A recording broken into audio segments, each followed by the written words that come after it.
And we are back for another Dwain Woode MD Live.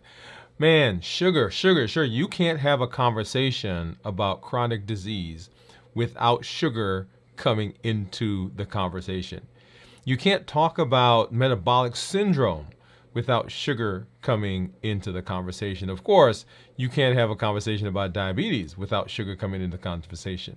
And right here, we are talking about the pillars of reversing diabetes. We spent a couple weeks ago, we talked about the very first pillar, that is decreasing insulin. We spent 2 weeks talking about reducing or suppressing the appetite, which was pillar number 2. And tonight we're talking about pillar number 3, and that is reducing sugar. Hey, if you're new to me, I'm Dr. Dwain Woode. That's Wood with an E. The E stands for endocrinology. Here on the channel, I educate, I empower, and I encourage you to take charge of your health and your life, avoid complications, and go to the next level. And in this year, new year, new you. I'm talking to adults with type 2 diabetes who want to put their diabetes in remission, who want to get off of diabetes medication. In fact, those who want to reverse their diabetes. That's what we're talking about as we get into our show tonight. If you're new, go ahead and put new in the comments because I'd love to welcome you with a hand clap and some music, and let you know that we're happy that you're here. If you're new and you do have questions, go ahead and pop those in the chat as well, in the comments, because we'd love to get to those. Make sure you put a Q in front of that question as we move through the evening, as we move through the show. If you've not done so, as I mentioned, we've been talking about diabetes, putting our diabetes in remission, and you'll see there we talked about suppressing the appetite. We did 2 shows on that. One 2 weeks ago, and then this past week we talked about part 2 about suppressing the appetite.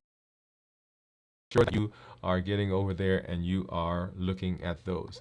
And tonight, of course, we are continuing our discussion as we talk about the third pillar, and the third pillar is reducing sugar.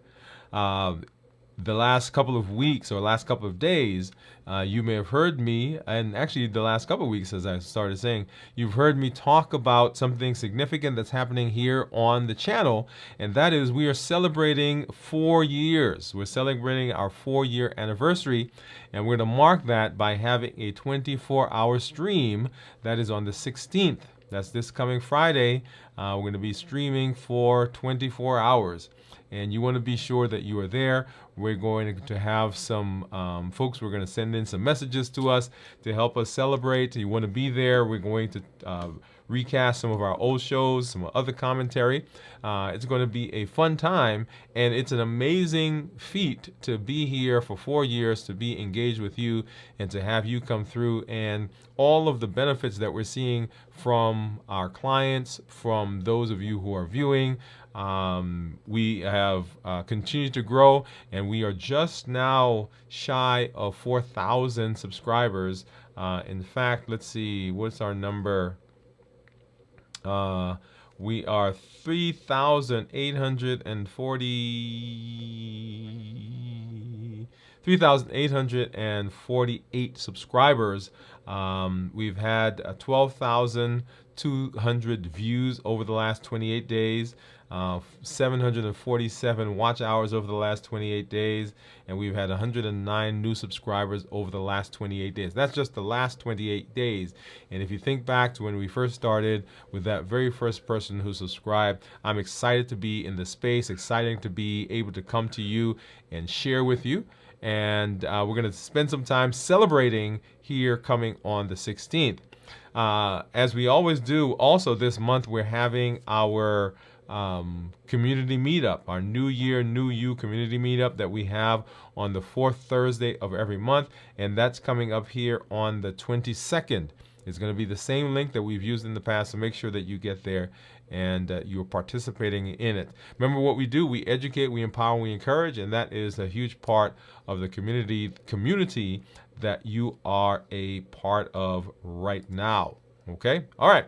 So let's talk a little bit about well, not a little bit. Let's talk about our topic. Let's just hop over there. As you know, let me back up for a minute.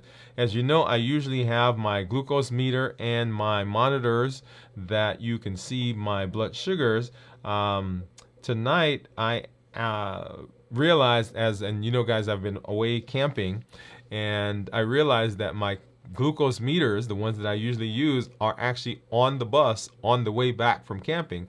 But I do have with me my continuous monitor. So let's go ahead and take a look at those quickly, and then we'll get into our discussion. And so here is my Libre. So my Libre says that my blood sugar over the last is 97 now. And then over the last 12 hours or so, you've seen it started up there at 150 and then continue to come down. If I go over and look at my Dexcom, you'll see what is there for the last 24 hours. For the last 12 hours, you'll see that there. And as I normally do, I do have my report. You'll see that right down below. And here is, I have my test strip that was all ready for our finger stick, but I don't have that. And then of course right below you'll see my my Dexcom, and we'll share more about what's been going on over the last week, right? Because we were camping, we actually had to leave early because of some storms, but we'll share that as we do our check-ins coming up later this week. So make sure that you join us for the check-ins. Make sure you join us for the anniversary celebration on the 16th, and then of course make sure that you are there for our community meetup that's coming up on the 22nd. Is it 22nd that I say? I think that's what I said. Coming up on August 22nd. Yes, Thursday, August 22nd. All right, so let's go now and let's take a look at our discussion. Right, because I want us to talk a little bit about this. And this is an important one because if we think about chronic disease, right, 9 in 10 people, that's 9 in 10 people in the United States lives with a chronic disease. 1. And there are a huge number of people that live with more than one, 2 or more chronic diseases. And of the chronic diseases that we talk about, a huge number of them fall into the category of metabolic syndrome. They fall along the metabolic spectrum, if you will. And so when we talk about chronic disease, it is not uncommon to have people talking about blood sugars. And we've talked here a lot about blood sugars, and you know, as we have been talking about reversing diabetes, as we've talked about the pillars, it's very interesting that often when we get into a discussion about all the things that you can do, a lot of it comes back down to the plate, right? So diet. And as we talk about the pillars, one of the most important pillars is this idea of reducing sugar. Because as the sugar rises, we get spikes in insulin. And as we've talked about over and over, insulin is one of the biggest culprit, or insulin is the culprit when we talk about diabetes. And it is the culprit when we talk about lots of metabolic diseases as well, because insulin causes a lot of dysfunction within the metabolic space. Okay? Now, if we think about blood sugar, I want to put a little perspective on it. And the perspective is this, that when we discuss blood sugar, if I were able to take all of the sugar out of your body, right, that's running around in your blood, and I was able to distill it down into its components, then you would have within your blood 4 grams of sugar, which would be equal to 1 teaspoon. That's 4 grams, 1 teaspoon. And that is interesting because if we consider the amount of sugar that the average person eats, it is more than 4 grams. In fact, if we take a look at some of our most interesting things that we eat, and we'll take a look at 2 here. One is a candy bar. If we take a look at a Snicker bar, then a Snicker bar has 28 grams of sugar in it. If you look at the nutritional package, if you look at the nutrition package, so 28 grams of sugar. Yeah. And so if we look at one of our favorite beverages, and that is, we're going to look at a Coke here in just a minute, then it has 25 grams of sugar. Right? So 25 grams of sugar. So when we compare those things to the amount of sugar that's in your blood right now, we see this big difference. Now, if we go back and we say to ourselves, what does the average person, how much sugar does the average person eat per day? Remember I said that 1 teaspoon of sugar is equal to 4 grams. But the average person actually eats per day 17 teaspoons of sugar. 17 teaspoons of sugar. And that is huge. Because, and we'll talk here in a minute, that once we begin consuming that amount of sugar, we get big, huge spikes in our sugar level. And because we get those spikes, we now get the increase in our insulin, and then the insulin goes off to cause all the issues that we talk about. So pillar number 1 was to decrease our insulin. Pillar number 2 was to suppress the appetite, and pillar number 3 is to reduce sugar. So let's go ahead and let's talk about sugar. The first concept I want us to discuss, though, is the difference between sugar and carbohydrates. Difference between sugar and carbohydrates. And not necessarily the difference, but just to understand what they are. I used to tell people that a carb was anything that grows out of the ground. So if it grows out of the ground, then that's a carbohydrate. What I really mean to say is that things that grow out of the ground contain carbs, right? Because they also contain other nutrients and vitamins and fiber and so forth, right? So it is not in its entirety a carb, but it contains carbohydrates, a huge component of it. For instance, that orange that you eat has carbohydrates in it. It also has fiber and vitamins and minerals, right? So all those things are packaged in that fruit. So to refine that definition, then, we've got to say that carbohydrates are or foods that grow out of the ground contain carbohydrates. So carbohydrates are organic compounds. They're made of carbon, hydrogen, and oxygen. Okay, and it's one of 3 macronutrients, major macronutrients that we talk about. And we've talked about proteins and fats here in this space. And they typically come from, like I said, things that grow out of the ground. So we're talking about our grains, we're talking about our fruits, our vegetables, and also they come from dairy products. So we're talking about carbohydrates, that's where they're coming from. And why are we talking about having a conversation about carbohydrates when we're talking about fats, when we're talking about sugars? Well, let's go to this next slide and see. So there are different types of carbohydrates. There are monosaccharides, there are disaccharides, and there are polysaccharides. So mono meaning one, right? And monosaccharides are the simplest form, and we'll see that in here in just a minute. Di meaning 2, and then poly meaning many. Okay, so monosaccharides, disaccharides, and polysaccharides. So 1 saccharides, 2 saccharides, and many saccharides. And the reason we're talking about sugar and carbohydrates, or the reason we're talking about carbohydrates in a discussion with sugar, is that monosaccharides are the simplest form of carbohydrates. If we took all the carbohydrates, or took 8 carbohydrates and broke it down to its component parts, we would break it down, and the simplest form of a carbohydrate would be a monosaccharide. And that's what we hear when we talk often about carbohydrates, when we talk about sugar, and that is that word glucose, right? So glucose is an example of a monosaccharide. Okay, Fructose is an example of a monosaccharide. Galactose is an example of monosaccharide. So when you're reading labels, when you're reading books, when you're hearing a conversation, when they mention those words, they're actually talking about monosaccharides, which are the simplest form of a carbohydrate. The simplest form.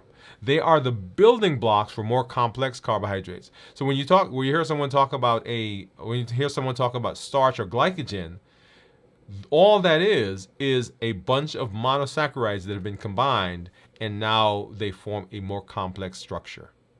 Okay? And monosaccharides can be absorbed directly into the body.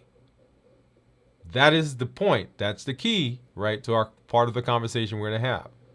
So those larger ones can't be absorbed. They actually have to be broken down. I don't know if you remember when we talked about retrogradation in one of our shows several months ago. So retrogradation is this idea that if I take a starchy food, right, and I cook it, then the starch that's in it gets denatured, gets broken down, gets ready to be absorbed. If I now take that and I put it in the refrigerator overnight, those molecules begin to coalesce. They begin to come back together. So that now if I eat it the next day, because those starches have come together, they can't be absorbed as well. Because they have to be broken down into those monosaccharides. Okay, so monosaccharides. And so common ones, as I mentioned, glucose, fructose, and galactose. And then disaccharides are two, right? So two pieces of monosaccharides together, and they are now called disaccharides. And these have to also be broken down to be absorbed. So remember, you can't absorb disaccharides or polysaccharides. You can only absorb monosaccharides. There's a caveat there, but we won't get into that. So things like sucrose, right, which is table sugar, is a combination of glucose and fructose. It's a combination of the two. It's right, two. Lactose, which comes from milk, is a combination of glucose and galactose. So two of them. And then, of course, maltose is a combination of two glucose molecules. They come together, and that's what a disaccharide is. But as I mentioned, even in those, we cannot absorb disaccharides. We have to be broken down into monosaccharides. And then, of course, our polysaccharides, these are complex carbohydrates. These are, when we talk about carbohydrates, these are the things we're talking about. That bread, that pasta, that rice, and so forth. They serve as energy storage. So when the body takes in monosaccharides, in order to store those, it can't store them as glucose, fructose, galactose. It has to combine them again, and they get stored, for instance, in the liver as glycogen. Okay, so starch is a polysaccharide. Starchy vegetables, right? They have polysaccharides. Glycogen, right? That storage form in the body. And of course, other long chains of glucose units are polysaccharides.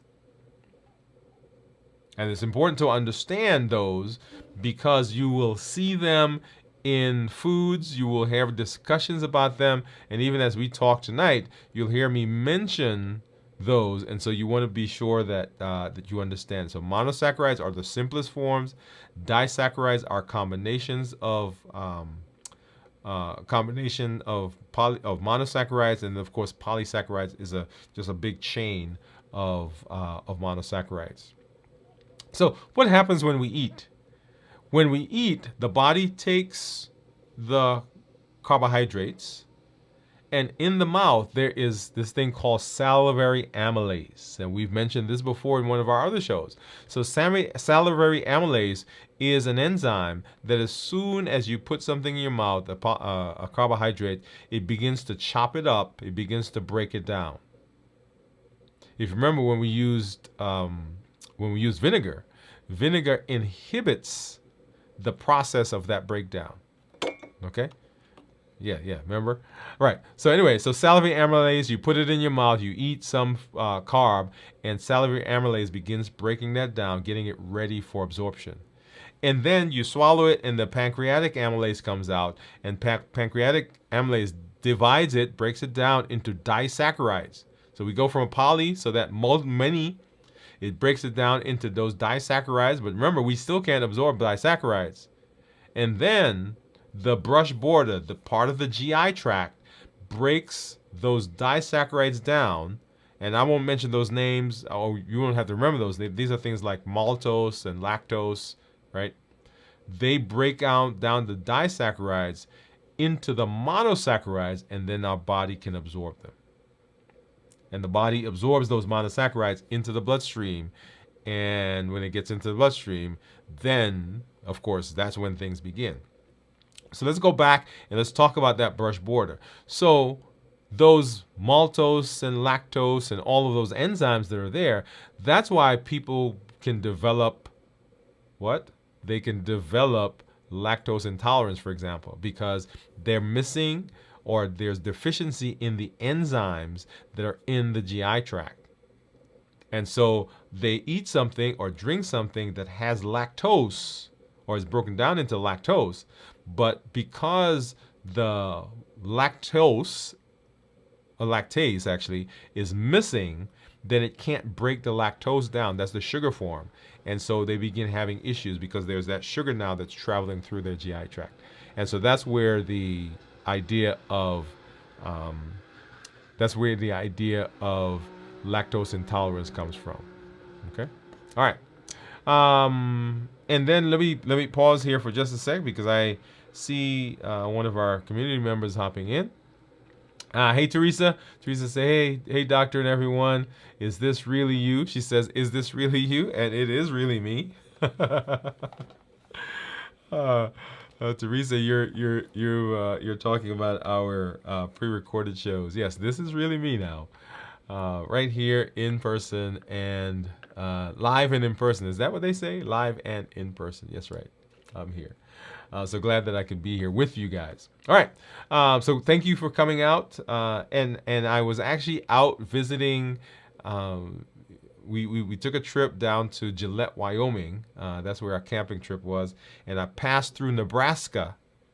We passed through Nebraska on the way. And I sent a message to one of our other community members as I was going through. Hopefully you got that. All right.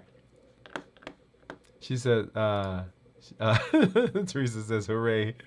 She said, missed you guys as well. All right. So let's hop back over. So we're talking about digestion. We take those monosaccharides, or we take the polysaccharide, right? Carbohydrates in the mouth. Salivary amylase begins to chop it up. Pancreatic amylase breaks it down further. And then it becomes maltose, lactose. And then those brush border enzymes breaks it into from the disaccharides into the monosaccharides, and that can be absorbed, right? Because remember, monosaccharides can be absorbed. The polysaccharides cannot be absorbed. So carbohydrates. So we said simple. Okay, so simple carbohydrates are rapidly absorbed, right? So these are sugars. They're rapidly absorbed. They cause a quick spike in blood sugar. Diets that are high in simple sugars are linked to diseases in the metabolic spectrum. Whoa. Let's pause there. Let's pause there. Because that's a big point to be made. When we talk about let's see, let's get rid of this one. There you go. So when we talk about when we talk about monosaccharides, remember those are the things that are absorbed. When we talked about those guys, remember they can be readily absorbed. And so when our body absorbs them, depending on how much, then we can get those big spikes in our blood sugars. And when we get the spike in the blood sugar, what happens? We get the insulin that comes out. The insulin comes out, and the insulin causes all of those issues that we talk about when we discuss metabolic disease. So simple sugars will cause those spikes, and diets that are high in those will cause tremendous issues for us. All right. So what happens when we have excess monosaccharides, right? And this is where we get into that metabolic disease. So glycogenolysis, or glycogenesis, in the liver and skeletal muscles. So the body takes it up, right? So we absorb those monosaccharides, and we use some for your brain to move, to work, for your lungs to inhale and exhale, for muscles to work. And then the body takes some and it sends it, the storage, the excess, into the liver, and it stores it there. We'll come back to talk about that in a minute. And then it sends it to the muscle. And glycogen that's stored in the muscle tends to be used locally in the muscle. So it doesn't get shipped off anywhere else. It just goes to the muscle, and the muscle, when the muscle needs energy, it will begin burning that glycogen. Okay? In the liver, a different story. Okay? So the first thing is we get glycogenesis. Number 2, we get lipogenesis. What's lipo? Lipo is fat. So some of those monosaccharides are converted now to fat. And that's this thing right here, right? We get abdominal obesity. And we're talking about excess, not just what we need. Because remember we said that in your blood right now, you probably have about 4 grams. If your blood sugar is normal, let me say that. You probably have about 4 grams of sugar, 1 teaspoon in your blood. But the average American eats 17 teaspoons per day. That's everything total. That is the carbs that you eat in your food, the things that you drink, right? All of that is included in that 17 teaspoons. All right. And then, so not only do we get glucogenesis, we get lipogenesis.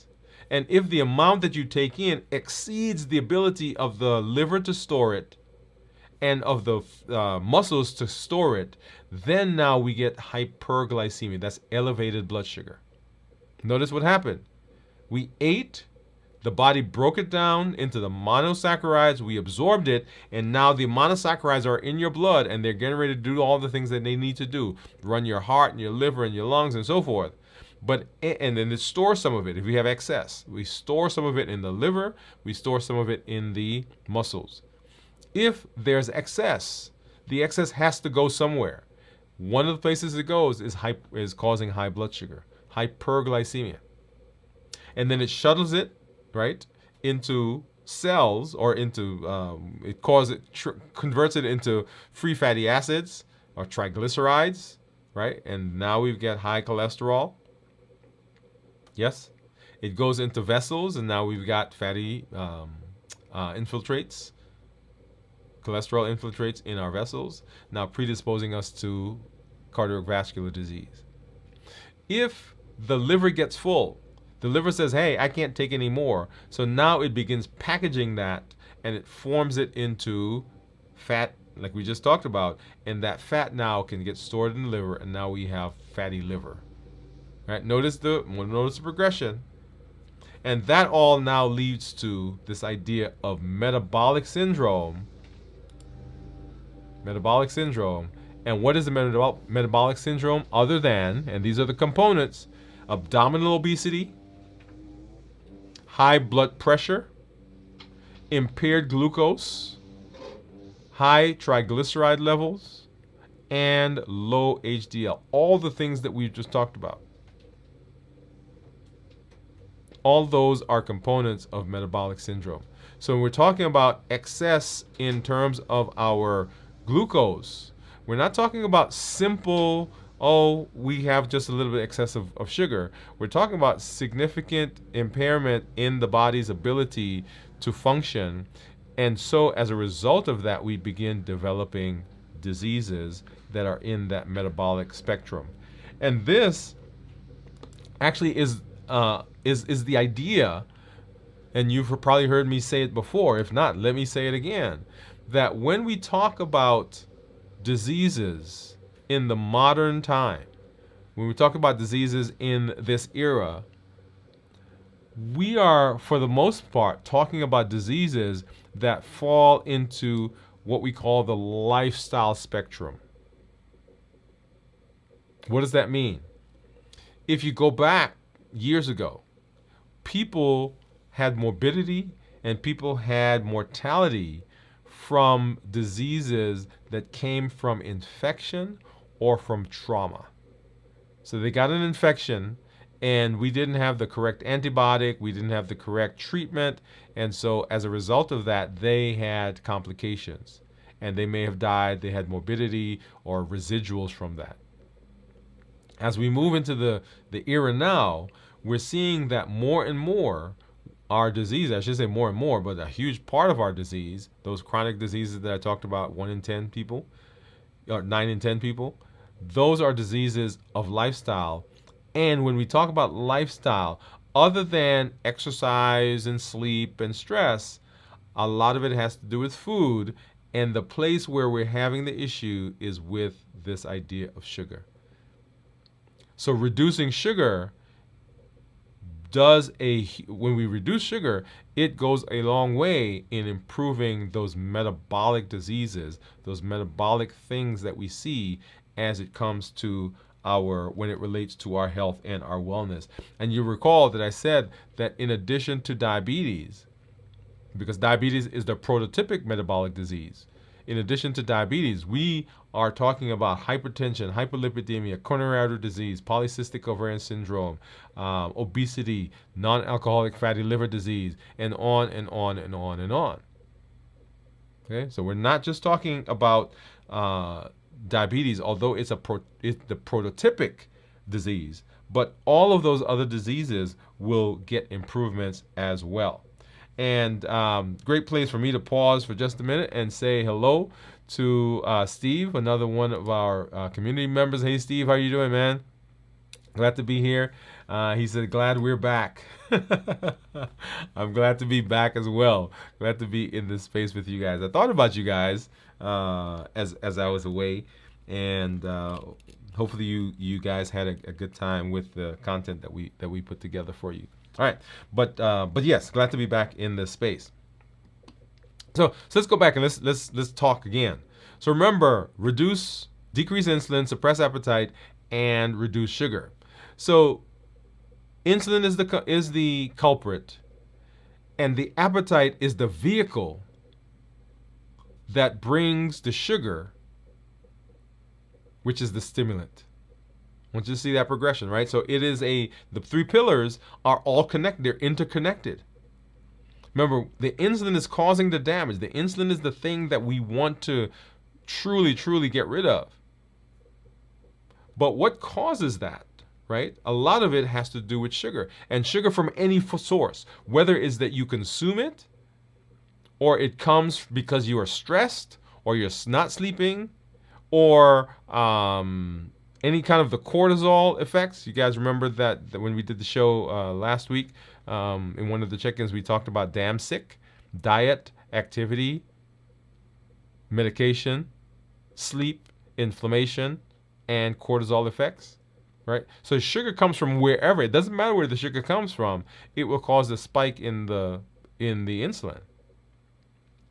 But the appetite is a huge vehicle for those 17 teaspoons of sugar that we're eating. Okay? So as we look at those, as we look at the reducing the sugar, it's very important that we do that.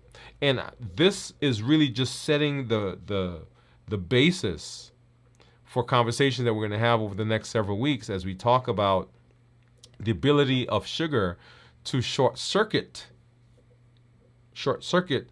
our desire, short circuit our decision, short circuit our I don't want to say our will, but it's almost like an addiction. We'll share some of that in our future videos, future episodes. But can you think of, and let me tell you a story. I'll tell you a story. And I was going to tell you one story, but I can even pick a story from this past week, right? So we were out there in Gillette, Wyoming. 5 to 7,000 above sea level, right? So the air is thin, and it was dusty. And we're going to bed late, right? We traveled there. It took us 2 days or so to get there. Going to bed late at night, right? So we've got a bunch of kids that we're transporting there. We're expecting to see about 55,000 people, I think the final number was. And so we got there, we put the tents up, and I am the medical person, right, in charge of the medical team. And so we've got a group of people that are in charge of medical team. And we get there, and once we get there, because of the altitude and because of the dust, we start to have a lot of people in our camp and in other camps around us, right? Because we were just a part of the camp. These 55,000 people. We were just a small component of the camp. So we had people from other camping groups that were actually coming over to us for medical attention. So we've got these kids, and so because of the dust and the altitude, so they may have been having some coughing and respiratory issues. We gave inhalers, and so I'm up late at night. And my plan was that I was going to continue my fast while I was there. Oh yeah. But guess what? It didn't happen, right? So I kept starting the fast, right? But late one night, when they called me with the kid that was having some difficulty breathing, on my way back, I grabbed some crackers. And you know what? My brain said, "Oh, what did you just do? What did you just give us?" And it wasn't like regular crackers. It was crackers there was a sweeter crackers. They had some peanut butter or something in there. My brain was like, yes, give us some more of that. And so the next day, right, so we went through and I did a 23-hour fast. And I got there and was eating some food, but my brain remembered that cracker from the night before and said, give me some more of that. So I ended up eating some more crackers. And then, yeah, right? So the taste, and we've talked about taste before, the environment, the stress, the fatigue, right? So all of that plays into our eating, and we're going to talk more about how our dopamine and our insulin and our glucagon play together to stimulate this process that's going on that we need to take control of, right? So that's going to be a big part of it. We're going to talk also about what are some tools and what are some skills that we can do or we can use to be able to overcome that. Now, one of the things that we've been using, right, is this idea of fasting. So we'll talk more about fasting later this week, but I want to throw that in because that was coming in, right?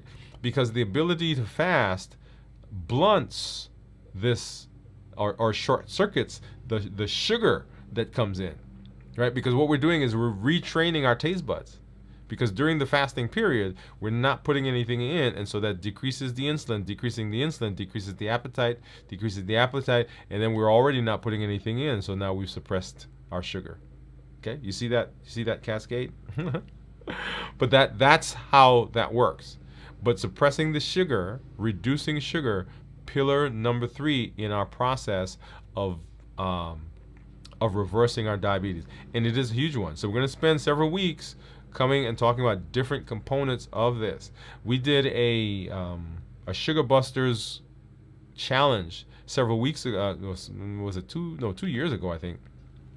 And we've got those videos that we created into a course, and I'm going to, for our community members, I'm going to open up that course and make it available to you guys so you can go through and begin watching some of those videos and kind of get an idea along with what we're going to be doing here on the channel.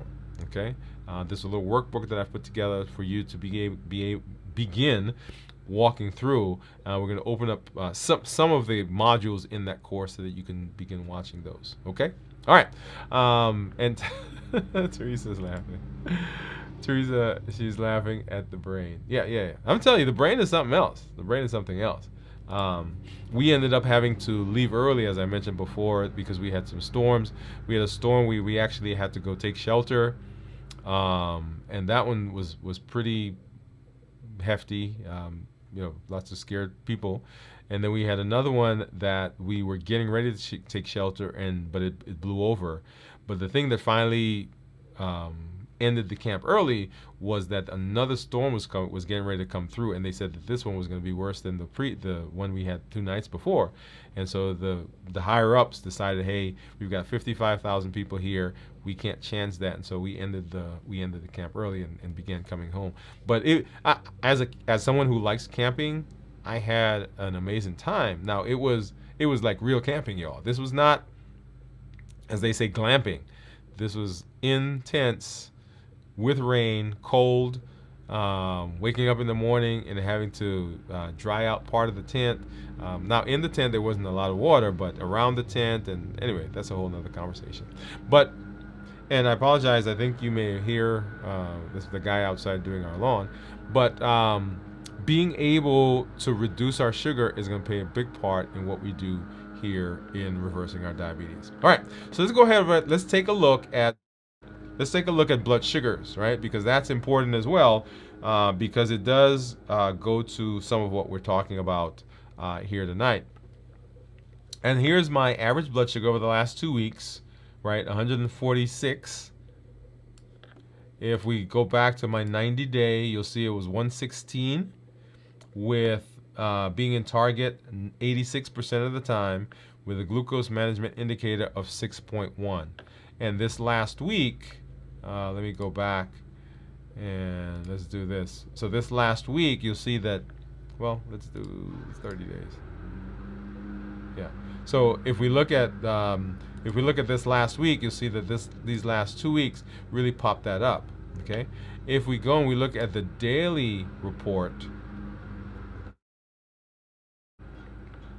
and so my last meal, by the way, was yesterday about 9 p.m. Is it 9 p.m.? Let's see. Let me check because I recorded that. Yesterday at 7 p.m. Yeah, yesterday about 7 p.m. So we ate our last meal, and that's what that spike is right there.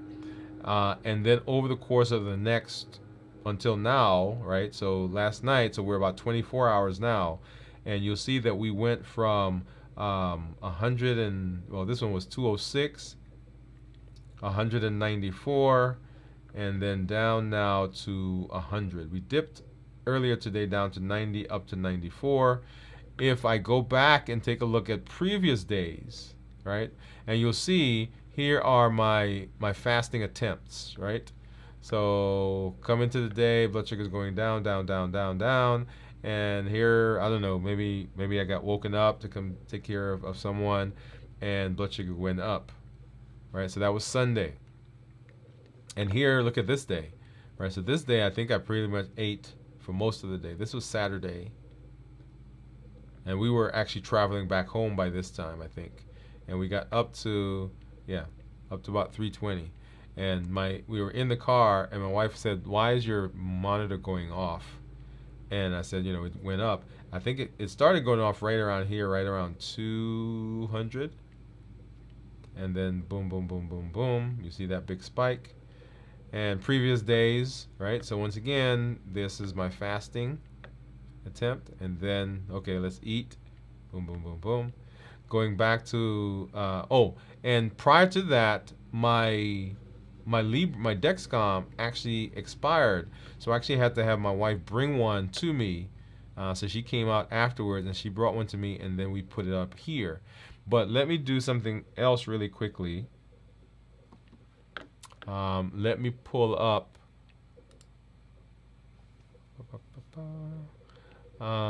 Let's see. Let's do it this way. I'm gonna pull up my Libre because I think my Libre was on. So I'm gonna pull up my Libre. So those days where we didn't have from the Dexcom, we should have with the Libre.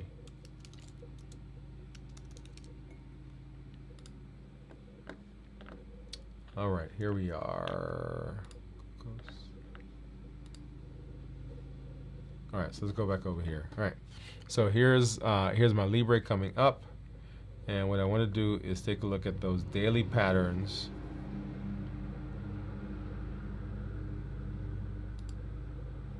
Well, let's go back and let's look at the AG report. And you see my average blood sugar over the last 2 weeks, according to this, was 102. This is May 15 to, this is actually, no, 90 days. Let's see. Yeah, this is a 90-day report. But let's look at the last, several days. So we started our trip right here, Saturday of last week we left. Okay, and so we had broken. So leading into that, remember we had broken the fast, and then Saturday ate as we were traveling on the road. You'll see that there. Um, Let me do it this so you can actually see. Give me just a second. Turn this on. Okay, here we go. So yeah, so Saturday, you'll see that there. Sunday, and then by Monday now we're in camp. We're in camp on Monday, and Monday I said, okay, I'm gonna start fasting because I'm thinking about you guys. And I started fasting. Blood sugars are going down. So Monday did well, and then here through the day not so bad, and then right about here was probably when the medical tent was swamped, and so that started my attempts to fast. And you'll see there spiking up, spiking up, spiking up, and then into where we are now as we're moving into, okay, we started fasting and started fasting. So here's where we are right now. Okay. And I showed that to you. I was talking to someone recently, and they said to me that they said, well, why do you show your monitors, and why do you show your blood sugars, and why do you show I said, because, well, several reasons, really. Number one, as you're watching, as we're in this community together, I want you to understand that it is a daily thing that you've got to do. This isn't something that you did last week or last month or last year. That is not a struggle. And I'll tell you, those the heat model, right? The heat model comes into play for me every single day. Now, that's not to say, right? Because sometimes people hear that and they get frustrated because, like, man, I'm going to be struggling with this for the rest of my life. That's not to say that my day to day is not easier or better or more manageable than it was yesterday, right? So as I learn and as I am sitting in the space, I am doing better and better, right? And as a matter of fact, I think I mentioned to you guys that I enjoy fasting. I love getting into fasting because when I'm coming up to fasting, it's like I get this huge burst, this push of energy, because it's something I have control over, right? Number one, because it is, for a long time, there was this struggle that I had with blood sugars and weight, even as I was in the process of talking to other people about the very same thing. Right? So that's number one. Number two, it is a process. And that's what I keep saying. If you hear me when I talk about the heat model, we talk about that emotional component. I say it's like a roller coaster. And if you let that roller coaster get up here, it doesn't matter what you do. The roller coaster is coming down the other side. So the key is to put things in place that manage, deal with, blunt that rise in that roller coaster, which I didn't do a good job of when I went out, because I thought, yeah, this is going to be great. We're going out there, we're going camping. I like camping. We're going to have a great time, right? Not accounting for the influx of people that were having issues, right? Because I had planned how this was going to be in my head. I had all my equipment. I have all my medication. I have all that stuff, right? But we got there, and it was much more than I anticipated. And not just much more than I anticipated in terms of the numbers, but also in terms of the environment. Right? It was cold and wet, and we've got these storms, and the kids are afraid, right? So we have to deal with all of that. And as a part of that, right, my buffering behavior was food, right? Because those emotions did that, and they're climbing, and they're climbing, and they're climbing. So the other reason that I do it is so that you know that you're not by yourself. right? So I'm not telling you stuff that I gleaned from a book. I'm not telling you stuff that I am theorizing about. I'm telling you stuff. This is boots on the ground. This is a daily thing. Probably a couple of years ago now, I'm thinking I did a little session with a friend of mine who was a coach, and I was telling him about the whole situation. I mentioned to him, I said, what do you do when you're as the endocrinologist, right? You struggle. And he said to me very clearly, very plainly, he said, well, that's your story right there. Right? So my story to you is the story of my life. My discussions with you is the story of my life. Now, I'm not expecting you guys to be my therapist, right? I'm expecting you to be my community, right? That's why I keep pushing the community, because the community is huge for you and for me, right? Because in this space, we get to see each other, we get to encourage each other, and we get to move forward together. I love that. That's what I love about this space. So that is pillar number 3, episode 1. And we're going to come back. We're going to talk a lot more about this, because this one is a huge one. All right. The others are big, but this concept of sugar and carbohydrates, that's where a lot of people will struggle, right? So they struggle with appetite. They struggle with appetite because there's a whole, thing with appetite, a whole community, a whole process with appetite. But the sugar is where a lot of people fall down.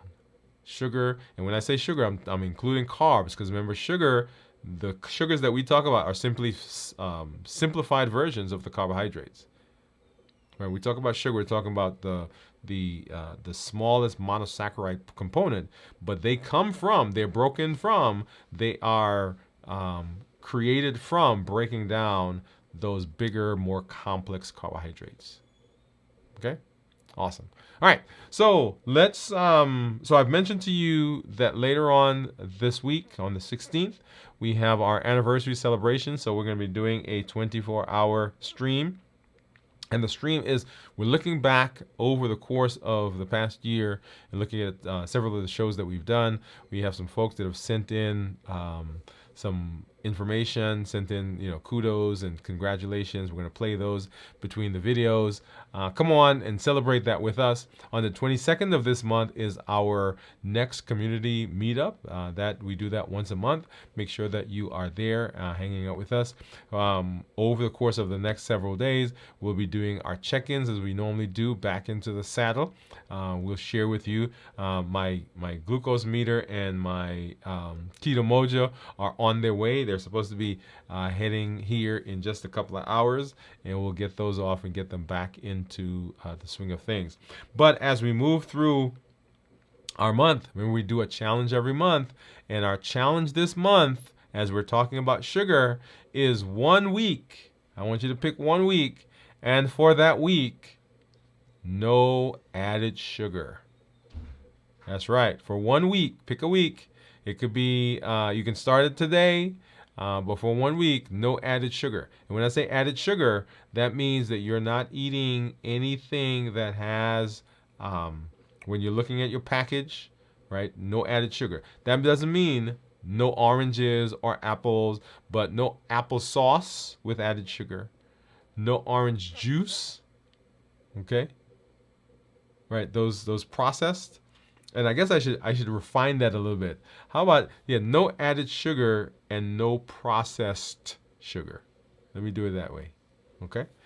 Because as I was thinking about that just now, orange juice, right? You drink orange juice, that's a pack full of sugar, but it's not added sugar. Or it doesn't have to be. There can be added sugar. But that's the challenge for this month. 1 week where you're not consuming any added sugar in your meals, in your food. All right?